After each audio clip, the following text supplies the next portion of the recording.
How they do? No. The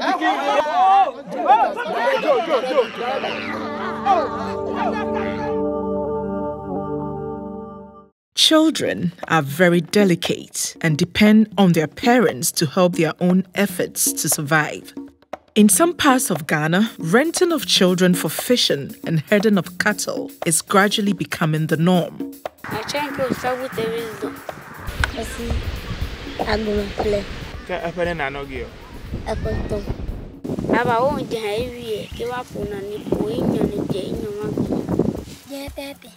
Okay. What is most worrying is that parents who are supposed to protect their children rather go to bargain and rent their children at a fee.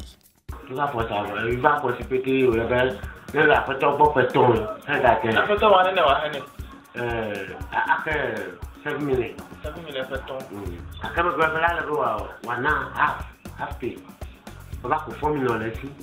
What is more horrifying is that for most of these children, their renting seems to be cyclical. It is either from one master to another or from one industry to another. These rented children are spread across all sectors, with most children involved in fishing. For these children, the consequences are extremely dangerous. But for the most unfortunate and unlucky ones, they pay the ultimate price: death.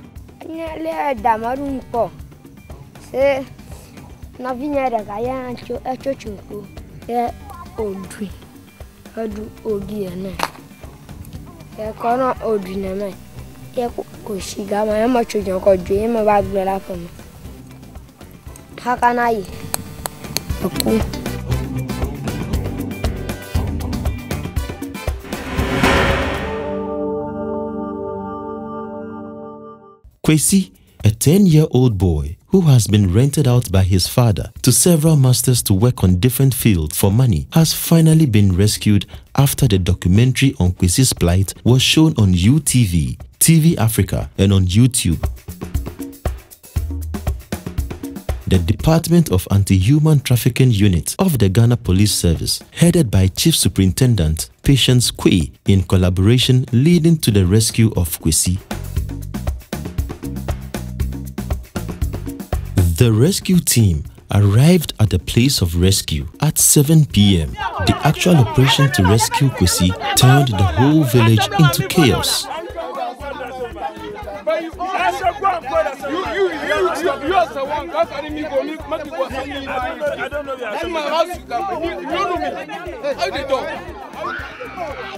You know why we are here.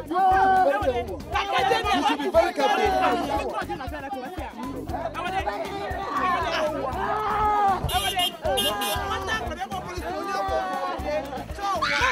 The chaos that surrounded the rescue of Kwasi got him confused after his rescue.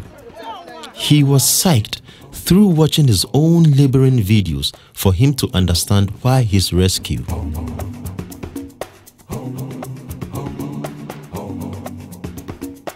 Calm seemed to be restored to Kwasi. Kwasi was highly traumatized and could hardly speak, eat or drink. Explanation of why Kwasi was rescued was given to his family. They were also counseled by the Chief Superintendent, James Kofi Abraham, the Volta Regional Crime Officer. Human trafficking is not good for anybody. Even those perpetrators of the crime know that what they are doing is wrong. So our only appeal is that they should desist from damaging the human resources that we have. The family members of Kwasi present at the police station now understood why the rescue, and their countenances radiated with dejection and self-pity. I think the operation has been successful because when we saw the video, we were so moved about the plight of the boy, and that is why we decided to come in and rescue. We've been able to rescue a lot of children, and today when you see them, we've put a smile on their faces, and we think that this boy has really gone through hard times. So we need to help, and that is why we came here. And with the assistance of the anti-human trafficking unit in Ho, we've been able to rescue the boy. And we're calling on board NGOs, civil society, all of us to come in to make sure that we can put smiles on these faces of these poor children.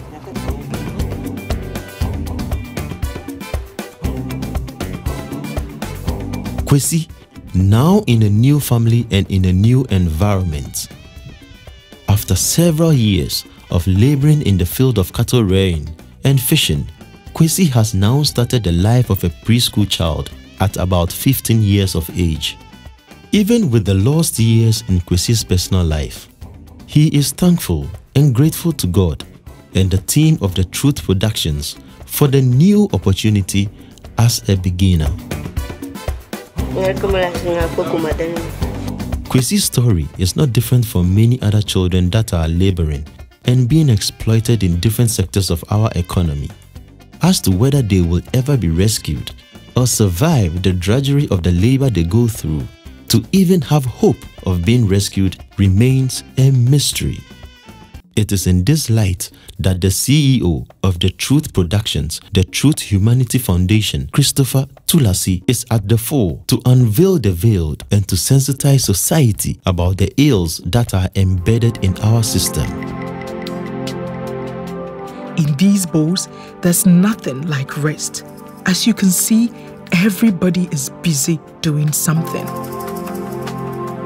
These children dive deep into the river of about 45 feet to remove the stuck net.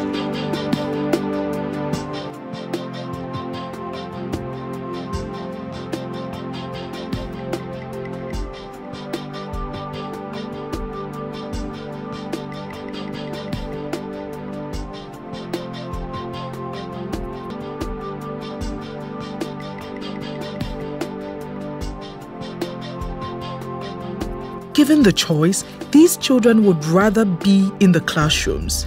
But through no fault of theirs, they have been exposed to these harsh conditions of work.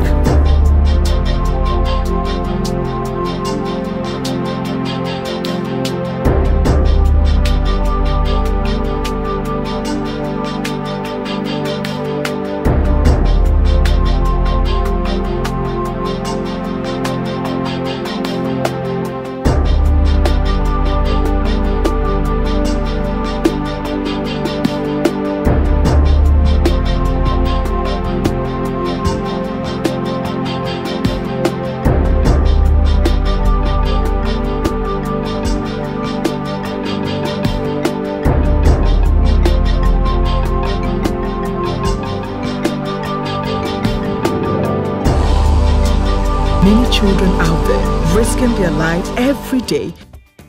As adults as we are, we try to put ourselves in their shoes. We just couldn't help but wonder where society has gone wrong. Where is civil conscience? As a good citizen of your country, what are you doing about this? Let us all help to save the future of these vulnerable children.